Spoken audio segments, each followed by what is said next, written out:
بسم الله الرحمن الرحيم. السلام عليكم ورحمة الله وبركاته.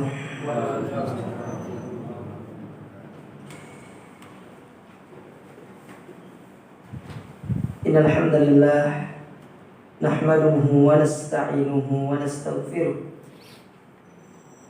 ونعوذ بالله من شرور أنفسنا ومن سيئات أعمالنا. من يهده الله فلا مضل له ومن يضلل فلا هادي له. أشهد أن لا إله إلا الله وحده لا شريك له وأشهد أن محمدا عبده ورسوله. يا أيها الذين آمنوا اتقوا الله حق تقاته ولا تموتن إلا وأنتم مسلمون. أما بعد فإن أصدق الحديث كتاب الله وخير الهدى هدى محمد صلى الله عليه وعلى آله وسلم وشر الأمور محدثاتها فإن كل محدثة بدعة وكل بدعة ضلالة وكل ضلالة في النار. Masyarul muslimin wal muslimat, para ikhwan dan akhwat, para jamaah yang semoga senantiasa dirahmati Allah. Alhamdulillah, puji dan syukur kita panjatkan kepada Allah Subhanahu wa taala, di mana pada kesempatan pagi hari yang berbahagia ini kita kembali dipertemukan dan dikumpulkan di dalam majelis ilmu yang mulia ini, di dalam salah satu taman di antara taman-taman surga yang ada di dunia. Dan insyaallah pada kesempatan yang berbahagia ini kita kembali akan melanjutkan kajian kita dari tafsir Juz Amma, penjelasan tentang Juz Amma, dan sekarang kita masuk ke dalam pembahasan surat Al-Qari'ah. Betul ya? Baik. Surat Al-Qari'ah, yang mana arti Al-Qari'ah itu adalah hari kiamat.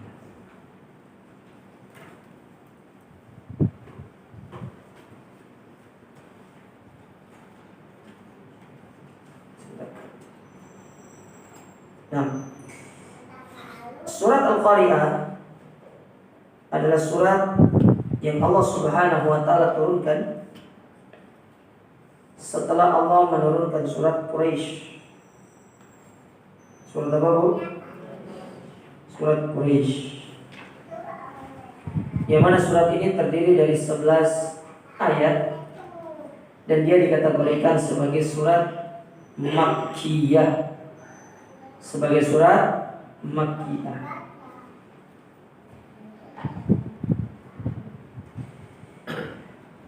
Yaitu surat yang Allah turunkan sebelum Nabi berhijrah. Al-Qari'ah ini sendiri itu berasal dari kata qara'a, yang mana itu merupakan isim fa'il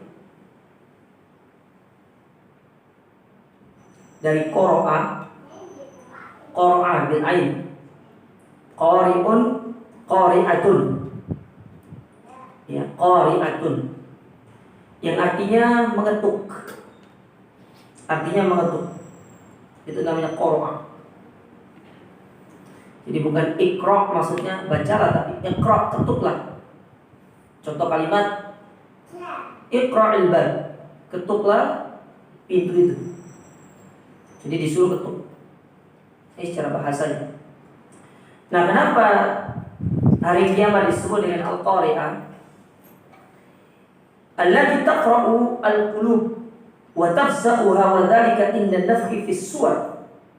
Yang mana hari kiamat itu datang untuk mengetuk hati-hati manusia dan menjadikan hati mereka takut, terutama ketika proses ditiupkannya sangkakala. Ditiupkannya sangkakala. Berapa kali, Bu, sangkakala ditiupkan? Hah? 2 atau 3? Yang benar, Bu. Pasnya berapa? Hah? Berapa pasnya, Bu? Boleh nawar? Nggak boleh.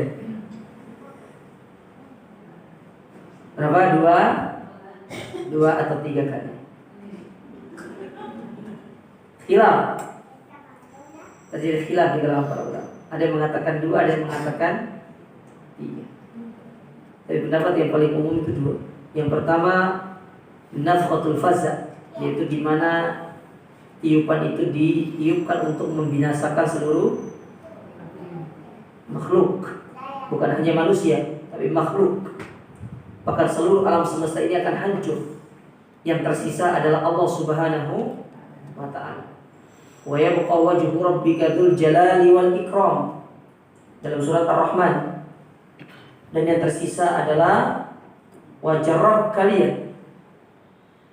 Ya. Jadi Allah itu punya wajah. Jadi bukan cuma wajah Allah yang tersisa, artinya yang tersisa dari tiupan sangkakala tersebut adalah Allah Subhanahu wa ta'ala. Karena Allah sebelumnya mengatakan kullu man 'alaiha fan, segala sesuatu yang berada di atasnya. Nya itu siapa sih nya itu? Di atas bumi maksudnya. Segala sesuatu yang berada di atas bumi ini semuanya akan sirna, fana. Bukan hanya di atas bumi, tapi di seluruh alam semesta ini semuanya fana, sirna. Kecuali Allah Ta'ala yang akan sendiri tersisa. Ya, tersisa. Sedangkan tiupan yang kedua disebut dengan nafkhatul ba'ats, yaitu tiupan di mana manusia dan seluruh makhluk yang lainnya akan dibangkitkan kembali. Jadi mulai dari manusia yang pertama sampai manusia terakhir. Pertanyaan saya, siapa manusia pertama, Bu? Manusia terakhir siapa? Ya udah, saya ganti pertanyaannya. Manusia tengah-tengah siapa? Tengah-tengah gitu. Nggak tahu juga. Iya, saya juga nggak tahu juga. Nah, Allah Subhanahu wa ta'ala berfirman dalam surat An-Naml pada ayat yang ke-78. Afwan, kebalik, 87.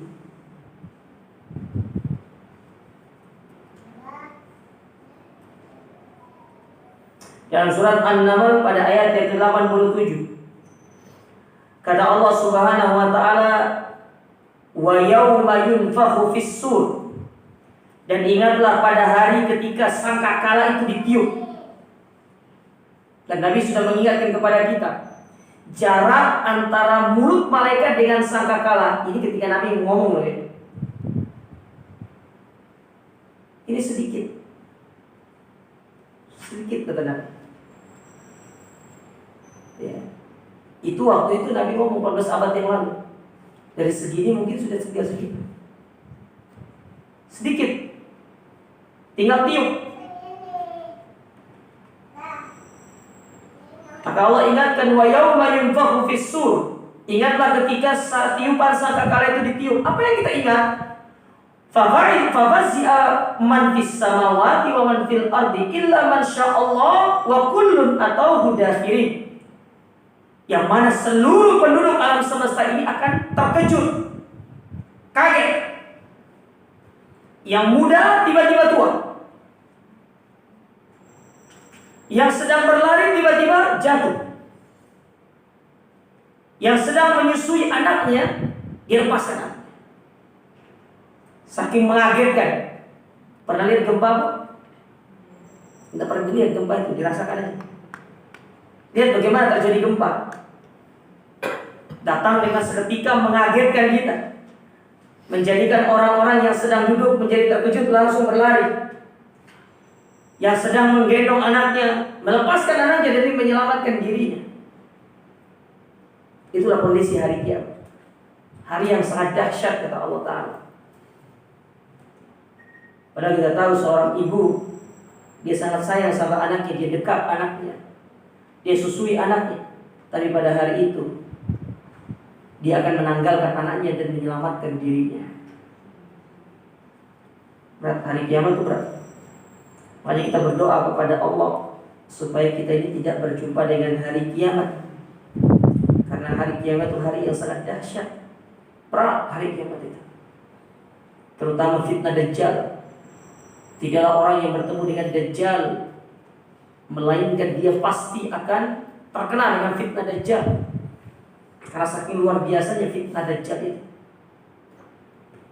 Ya. Saking luar biasanya. Baik.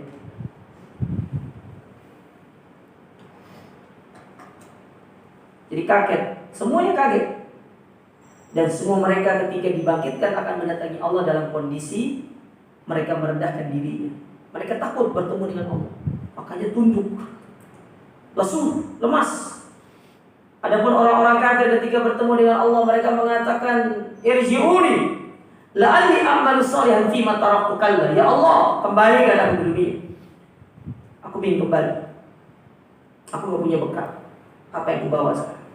Aku mau kembali. Aku ingin beramal.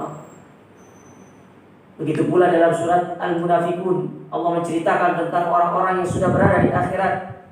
Wa anfiqu mimma razaqnakum min qabli ay ya'tiya ahadakumul maut fayaqula rabbi laula akhartani ila ajalin qarib fa asaddaqu wa akum minas shalihin. Andaikan aku punya kehidupan sebentar, aku mau sedekah, aku mau beramal supaya kita ini punya bekal. Nah, kita yang Allah berikan kesempatan ini, apa yang sudah saya siapkan untuk bertemu dengan hari kiamat? Maka sekali-sekali itu perlu kita itu merenung, duduk. Iya. Kalau orang sekarang tuh ada istilahnya me time. Ya betul Bu? Apa itu me time? What's the meaning of me time? Apa itu me time Bu? Bapak-bapak usia 80 tahun, 70 tahun kayaknya nggak ngerti kayaknya. Ada perlu untuk waktu untuk sendiri. Kalau bahasa orang milenialnya, orang sekarang itu disebut dengan me time. Tapi kalau bahasa syariatnya ada. Apa bahasa syariatnya? Hah? Berapa? Berkhulwat. Itu nama bahasa syariat. Kita tuh perlu berkhulwat sekali-kali, menyendiri. Sebagaimana Nabi SAW pernah menceritakan tentang salah satu golongan yang akan mendapatkan naungan di hari kiamat. Apa kata Nabi? Warajulun dzakarallahu khaliyan fafadat aina. Itu seorang yang dalam kesendiriannya dia duduk merenung. Dia memikirkan tentang dirinya, memikirkan tentang dosanya, kesalahannya, apa yang pernah dia perbuat selama hidup di dunia. Lalu berlinanglah air matanya karena dia sadar ternyata apa yang sudah dia kerjakan masih jauh dari kata maksimal untuk bertemu dengan Allah. Kita jarang menangis, meneteskan air mata lantaran kita sedih, bekal akhir kita belum sempurna. Tapi coba kalau jualannya nggak laku, kita tidak pernah sedih.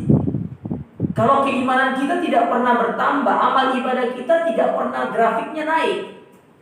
Tapi coba kalau usahanya, omsetnya menurun, kita akan melakukan berbagai macam cara. Konsultasi, bahkan nih datang orang, gimana nih? Ya kok 1 bulan ini omset saya kok turunnya drastis ya? Apakah ada yang salah dengan strategi penjualan atau marketing saya? Kita tanya ke ahli, kita datang ke ekonom, kita datang kepada orang pemasaran, kita bertanya, mengeluarkan energi. Tapi giliran amal nggak bertambah, biasa-biasa aja. Biasa-biasa aja. Baca Qur'annya ya mentok di situ biasa-biasa aja. Hafalannya itu dari A2 ke bawah mah biasa-biasa aja. Ya Bu, betul nggak? Betul atau tidak? Kok malu banget bilangnya betul atau tidak? Loh, kalau malu berarti benar kan? Kalau malu berarti harus ngapain? Ya dirubah. Sebagaimana kita itu berpikir untuk bagaimana meningkatkan omset yang tadinya turun, kita berpikir untuk menaikkan. Iman itu harus gitu. Harus seperti itu.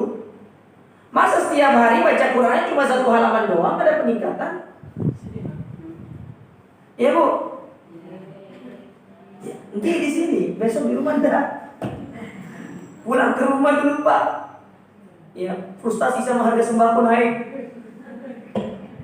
Bawang berapa sekarang Bu? Berapa? 60? Iya. Saya kemarin ke Batu. Saya naik ke daerah atas yang menuju daerah Cangar. Saya beli sayur 2 kantong 60.000. Pokoknya sayur apa tomat segala macam 60.000 2 kantong besar tuh, yang merah. Saya beli di tukang sayur keliling 60.000 dapat 4 item doang. Ya bawang cuma berapa tuh?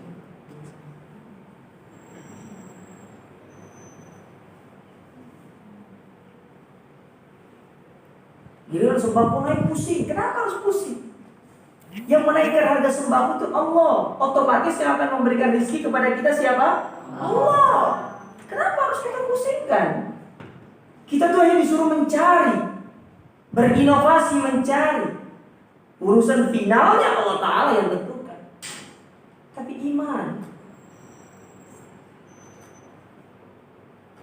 kita kalah sama ayam. Pernah lihat ayam betina kumpul sama ayam jantan ngurus anaknya 10 itu? Ayam betina ada jantannya di sampingnya ngurus anaknya 10 gitu kan? Kalau ada ayam betina sama ayam jantan kumpul itu pernah nonton di film kartun itu. Ayam di luar sana betina Pak Bu, punya anak 10. Jantannya nggak tahu kemana kabur itu. Betul tidak? Atau mungkin tidak pernah punya ayam?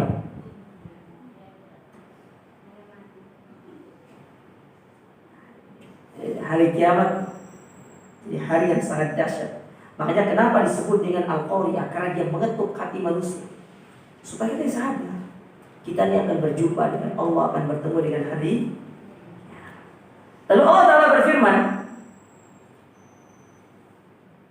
setelah Allah ayat pertama mengatakan Al-Qari'ah, lalu Allah berfirman di ayat yang kedua, Mal Qari'ah, apa itu hari kiamat? Diulangi, ditanya sama kita. Tadi pertama Allah mengatakan hari kiamat. Lalu ayat kedua Allah bertanya kepada kita, apa itu hari kiamat? Allah bertanya. Lalu di ayat yang ketiga Allah ulangi pertanyaan tersebut dengan lebih detail. Wa ma adraka mal qari'ah. Dan apa yang kalian tahu tentang hari? Diulangi pertanyaan tapi dengan lebih mendetail, lebih menekankan. Ya. Kenapa ini harus diulang? Karena ini pertanyaan yang agung. Hari ini adalah hari yang dimana seseorang itu tidak akan mampu bersilat lidah. Karena hari tersebut hari dimana lidah akan dikunci. Yang akan bersaksi di hadapan Allah adalah seluruh anggota tubuh kita. Tangan akan bersaksi di hadapan Allah. Mata, pendengaran, kaki. Ya, kaki dia akan bersaksi, ya Allah, aku sering digunakan oleh orang ini untuk melangkah ke tempat-tempat maksiat. Maka beratkan hukumannya dia. Karena dia menggunakan aku bukan kepada tempat ketaatan, tapi kepada tempat maksiat. Pergi ke tempat-tempat yang sangat jelek, ke diskotik. Apa itu? Yang wing-wings itu? Nah, itulah. Wings itu bukannya kayak salah satu produknya itu deterjen gitu, bukan itu PT Wings itu ya, itu PT itu ya.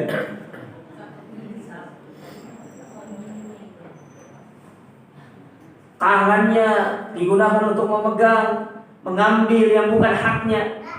Mana contoh mengambil yang bukan hak kita? Ya contoh kayak riba. Riba itu kan mengambil harta saudara tanpa hak, betul tidak? Tanpa hak, diambil dengan tangan.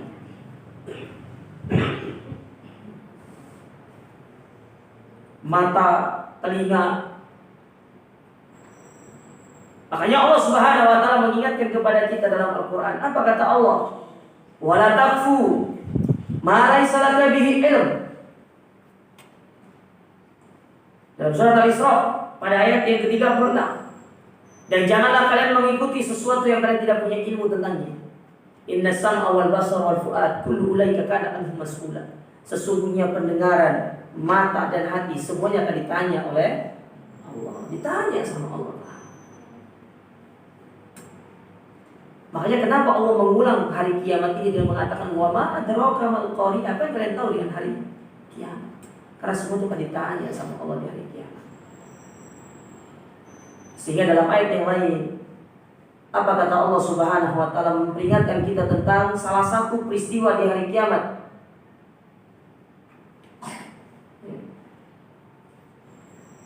Kata Allah Subhanahu wa taala,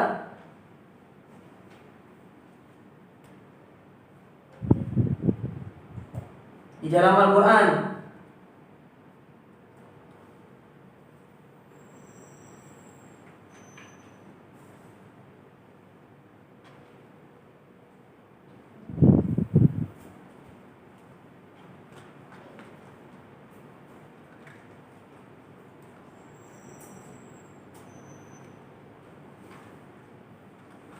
Allah Subhanahu wa taala mengatakan,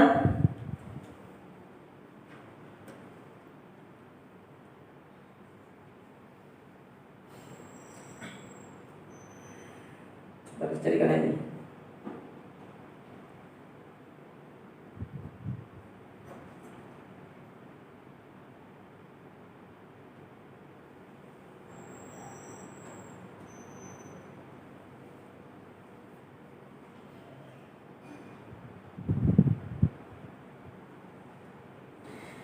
Di mana Allah Subhanahu wa taala menyebutkan, takutlah kalian pada satu hari di mana pada hari tersebut ya semuanya akan ditampakkan. Dalam surat Al-Haqqah ayat 18, yauma idzin turaduna la takhfa minkum khafiyah. Hari di mana semuanya akan ditampakkan oleh Allah. Yang kalian sembunyikan di dalam hati-hati kalian semuanya akan dikeluarkan sama Allah. Kemunafikan dan yang lain semuanya akan ditampakkan oleh Allah Subhanahu wa taala. Baik. Lalu Allah Taala berfirman di ayat yang keempat, yauma yakunun nasu kal farashil mabthuth. Ya, pada ayat ini Allah ingin menggambarkan contoh hari kiamat. Bagaimana kondisi hari kiamat. Apa kata Allah? Yaitu hari di mana manusia itu seperti faros. Apa faros? Faros itu larong atau faros itu bisa artinya kupu-kupu bisa, tapi kalau di terjemahan biasanya apa? Laron biasanya. Seperti laron yang mabsus. Mabsus itu seperti laron yang mabsus itu berterbangan yang tanpa arah gitu. Pernah lihat laron kalau bergerobak lampu itu?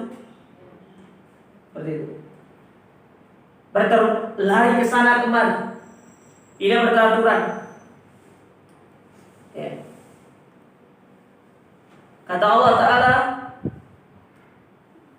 yauma taron nasa sukara wala bisukara. Kalian melihat manusia itu dalam kondisi mabuk, tapi mereka nggak mabuk, cuma berjalan seperti orang mabuk. Kenapa? Karena digoncangkan oleh bumi.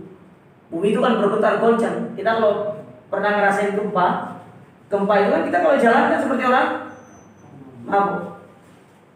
Seperti orang mabuk. Berhamburan. Itu saya masih ingat itu. Saya punya cerita pribadi, pengalaman pribadi. Saya lagi di atas kapal nyebrang dari Lombok ke Sumbawa. Tengah malam. Ini posisi saya itu mau jemput istri. Pas gempa di Lombok waktu itu. Nah, di tengah nyebrangnya itu, saya kan nyebrang malam. Ternyata gempa di tengah laut itu. Itu sudah, kapalnya sudah goyang dengan sangat dahsyat. Dan saya lihat waktu itu manusia tidak beraturan. Mereka sudah mulai lari untuk loncat ke laut itu.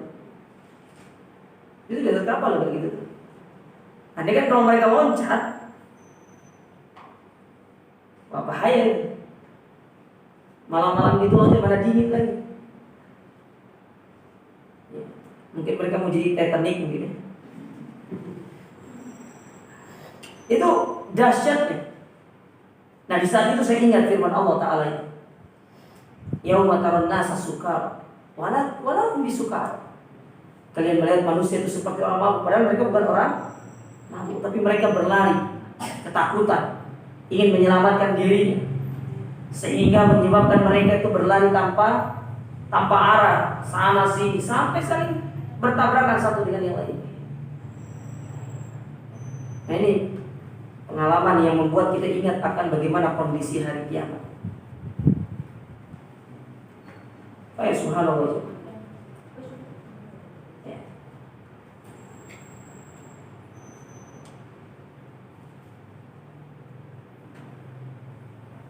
Kemudian Allah Ta'ala berfirman di ayat yang kelima, wa takunul jibalu kal ihnil manfush.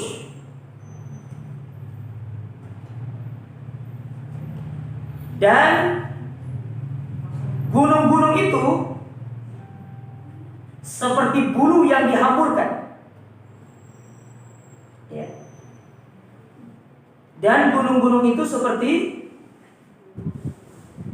bulu yang dihamburkan. Ya, kita lihat gunung sekarang kokoh berdiri menjulang sebagai pasak. Ya. Allah katakan wal jibala autada. Allah jadikan bumi ini sebagai apa? Gunung itu sebagai pasak untuk menjaga supaya bumi ini tidak goyang. Pada hari kiamat gunung itu dicabut. Mulailah bumi itu bergoncang, dihamburkan, dicabut oleh Allah Ta'ala. Kemudian bumi itu mulai tidak beraturan. Air laut pun demikian, masuk ke daratan, naik ke daratan, menghancurkan seluruhnya, yang menyebabkan banjir yang besar, sehingga manusia berupaya untuk bagaimana menyelamatkan dirinya. Maka orang-orang yang dia itu sadar dengan semua ini, dia akan paham kalau gunung yang besar saja mampu dihamburkan oleh Allah Ta'ala laksana seperti bulu, bagaimana dengan manusia? Makanya kita sebagai manusia itu jangan pernah sombong. Lihat gunung yang besar itu, tidak ada nilainya di hadapan Allah Ta'ala, dihamburkan begitu saja. Apalagi kita ini terkadang kita suka lupa diri. Padahal di dunia ini kita itu termasuk kecil kalau dibandingkan dengan gunung. Tapi gunung yang besar itu tidak mampu melawan kebesaran Allah Subhanahu wa Ta'ala. Bahkan mereka dihamburkan dengan begitu rendahnya di hadapan Allah. Ini sebagai pelajaran buat kita, ibu-ibu sekalian. Kita kan biasanya suka melihat orang-orang panjat gunung itu, naik gunung. Mereka tidak sadar kalau gunung yang mereka naiki semua itu akan diangkat oleh Allah, akan dicabut dari pasaknya, kemudian akan dihamburkan oleh Allah Subhanahu wa Ta'ala. Lalu Allah Ta'ala mengatakan, fa amma man thaqulat mawazinuh. Mulailah Allah berbicara tentang kondisi pribadinya. Maka adapun orang-orang yang berat timbangannya, fa huwa fi isyatin radiyah, maka dia berada pada kehidupan yang diridhoi. Wa amma man khaffat mawazinu, dan adapun orang-orang yang ringan timbangannya, fa ummuhu hawiyah, maka sungguh dia itu akan dimasukkan ke dalam neraka hawiyah. Wa ma adraka ma hiya, dan apa yang kalian tahu tentang neraka hawiyah? Narun hamiyah, yaitu neraka yang sangat apa Bu? Neraka yang sangat panas. Kita baca ayat ini dari ayat yang kelima sampai dari ayat yang berapa? Ayat yang ke-6 sampai ke-11. Apa kata Allah yang pertama? Fa amma man thaqulat mawazin. Barang siapa yang berat timbangannya, maka dia berada pada kehidupan yang diridhoi. Apa maksudnya ayat ini? Al-aish fil jannah, yaitu kehidupan di dalam surga. Itulah kehidupan yang Allah ridhoi. Kehidupan yang penuh dengan kenikmatan. Surga itu dipenuhi dengan kenikmatan. Makanya di antara nama lain surga itu adalah Darun Naim, tempat kenikmatan. Segala macam kenikmatan itu di dalam surga. Nikmat apa saja ada di dalam surga. Nikmat apa? Nikmat makanan, surga tempatnya. Nikmat minuman, surga tempatnya. Makanya kadang-kadang seseorang kalau ingin menggambarkan satu nikmat yang besar ketika dia dapatkan di dunia, dia mengatakan secara spontan kenikmatan surga. Pernah nggak dengar orang ngomong seperti itu? Karena memang nikmat itu sangat erat kaitannya dengan surga. Isinya surga itu cuma nikmat.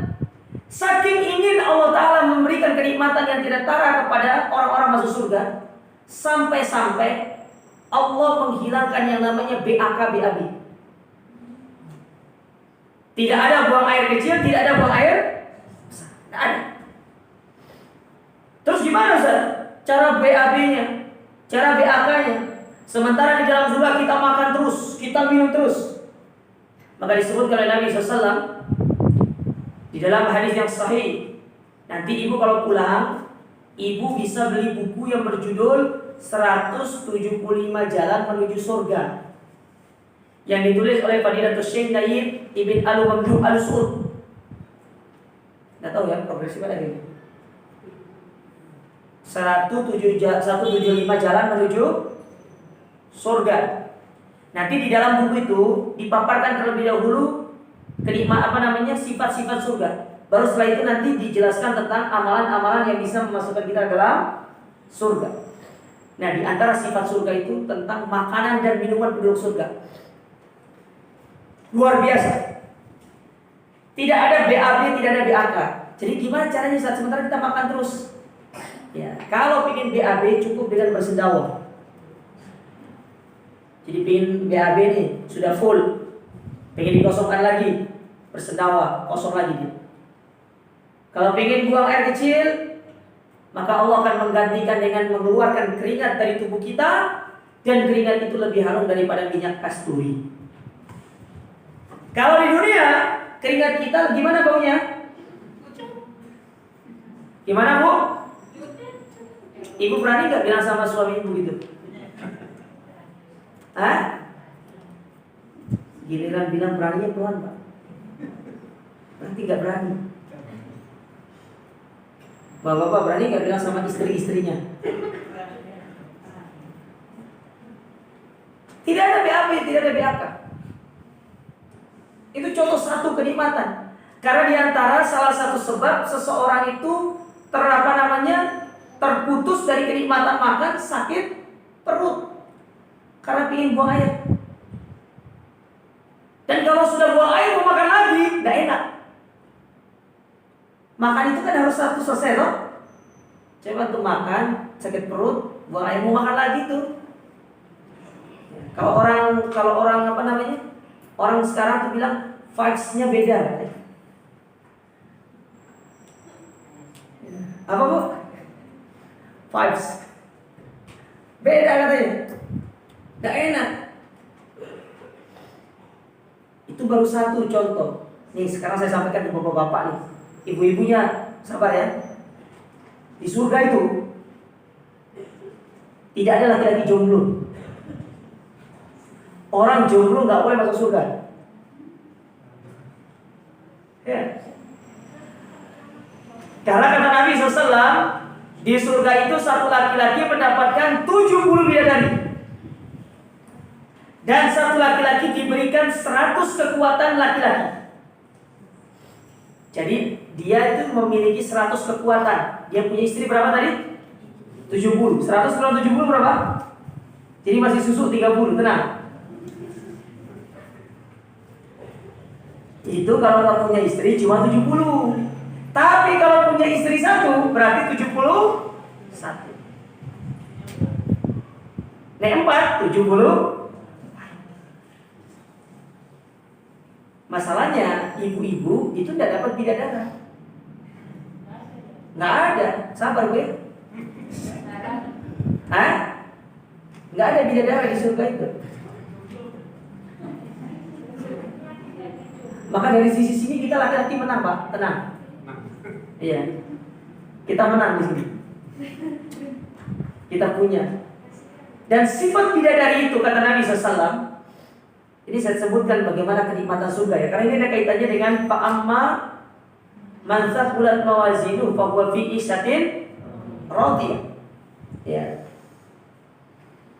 Dan sifatnya bidadari itu, perhatikan. Satu, kecantikannya itu akan terpancar meskipun ditutupi oleh 70 helai kain. Terpancar dari dalam kain tersebut. Laksana sebuah gelas yang putih bisa menampilkan apa yang ada di dalamnya, kayak ini. Nah, kalau istri kita sekarang cantik kan? Enggak lah deh.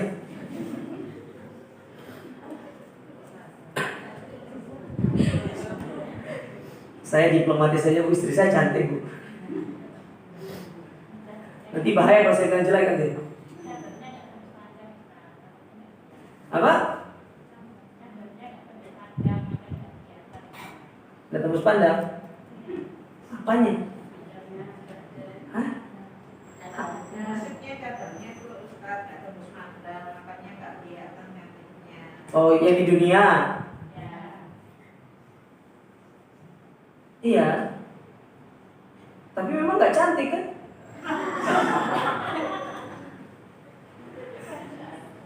Inner beauty aja Ustaz. Oh, pembelaan ibu-ibu. Iya. Kalau dibilang, ibu memang nggak cantik, inner beauty, kecantikan yang terpancar dari hati. Iya, itu yang terpenting. Ya salam, memang pembelaannya. Semangat. Ya. Terus kata Nabi SAW, mensifati surga itu, wanita-wanita surga itu, dia akan senantiasa selalu berada dalam kondisi gadis, meskipun sudah dijamak oleh suaminya.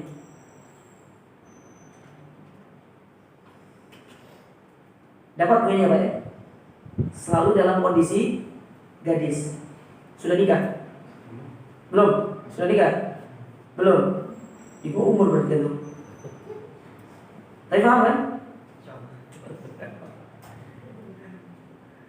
Jadi selalu dalam kondisi gadis. Mereka akan selalu kembali ke dalam bentuk perawanan mereka.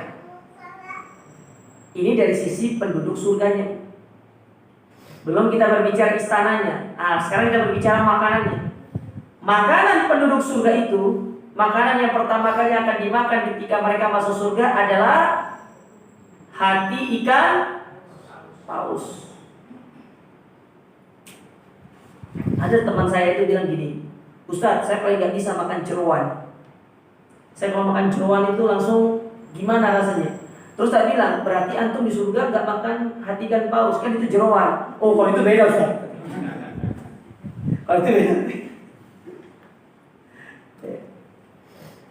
Nah, makanan penduduk surga itu, sebagaimana kata Allah Ta'ala, makanannya sama seperti makanan-makanan di dunia, tapi dia lebih enak. Buah-buahnya sama. Cuma bedanya, buah di surga itu tidak kenal musim. Tidak kenal musim. Itu satu. Yang kedua, mereka itu tetap berada di pohonnya. Cuma ada dua penafsiran dari para ulama ketika menafsirkan firman Allah, kutufuha daniyah. Pohon-pohonnya itu rendah. Penafsiran pertama mengatakan rendah, memang rendah posisinya. Jadi tidak perlu kalau ingin metik, tidak perlu harus pakai kayu. Pakai apa? Longga. Apa longga? Kalau tempat saya namanya Sumbawa Tugu, gegala namanya. Pakai itu namanya itu. Tidak perlu pakai itu. Jadi tinggal petik. Penafsiran yang kedua, pohonnya tinggi sebagaimana pohon-pohon di dunia. Laksana pohon-pohon di dunia berdasarkan jenis-jenis buahnya, kayak buah kelapa kan tinggi kan? Mangga, terus apa lagi misalkan yang tinggi-tinggi. Tapi ketika penduduk surga ingin memetiknya, dia akan merendahkan dirinya, turun. Jadi tidak perlu pakai manjat, dia tinggal dipetik. Ini disebutkan oleh para ulama dalam tafsir-tafsir mereka. Nah ini dia, bagaimana kenikmatan surga yang Allah siapkan. Fa'amma man thaqulat mawazinu fahuwa fi isyatir radiyah. Sebaliknya kata Allah, wa amma man khaffat mawazinuhu fa ummuhu hawiyah. Adapun orang yang ringan catatannya karena kemaksiatan, karena perkara-perkara yang buruk, maka dia akan mendapatkan kehidupan yang akan dimasukkan ke dalam neraka hawiyah. Apa itu neraka hawiyah? Yaitu neraka yang sangat panas. Kata Nabi SAW, api neraka itu dipanaskan oleh Allah Ta'ala sebanyak 70 berapa bu? 70 kali. Makanya apinya penduduk neraka itu hitam, karena dipanas sebanyak 70 kali. Sementara api di dunia ini itu hanya 1/70 dari api yang ada di neraka jahanam. Makanya ketika api tersebut mengenai penduduk neraka, bukan hanya merasakan pada bagian kulitnya, tapi itu akan masuk sampai ke dalam sumsumnya. Saking panasnya api tersebut. Nah, oleh karenanya jangan pernah mau coba-coba masuk ke dalam api neraka. Ya, sebaiknya masuk ke dalam surga. Ya, jadi intinya ayat ini, surat ini adalah surat yang berbicara tentang hari kiamat. Dan salah satu di antara kondisi hari kiamat di mana seseorang itu akan diberikan kenikmatan surga kalau dia masuk surga, dan akan diberikan adab di dalam api neraka kalau dia adalah penduduk api neraka. Nah, ini yang mungkin bisa kita ambil pada kesempatan berbagi ini. Monggo ibu-ibu, kalau ada yang ingin bertanya, kami persilakan.